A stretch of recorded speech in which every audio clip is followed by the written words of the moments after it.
ako ay nagkamali. Sana pabigyan mo uli ng pangalawang pagkakataon. Ay magbabago na ako ngayon. Di mo na ulit nagawa ang kasalanan. Panahon na para yun ay pagbayaran.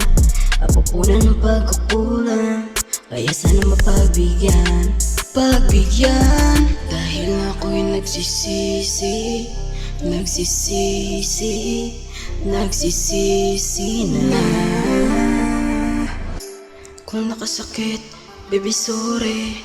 Kung di mo matanggap, it's okay.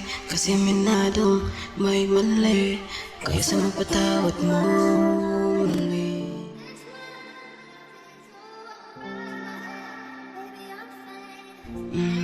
Hindi mo matanggap, baby it's okay. It's okay. Huwag ka na magpanggap, kasalanan ko naman lahat. Ako yung may mali, kahit sa kanya ka ay masaya na kung makita kang umingiti. Sana ay huwag kanyang saktan, kaya hindi rin niya pagsisihan na nagawa kong kasalanan. Dahil nagkamali ako na siya, naiwanan ka dyan na mag-isa. Sana maging masaya ka.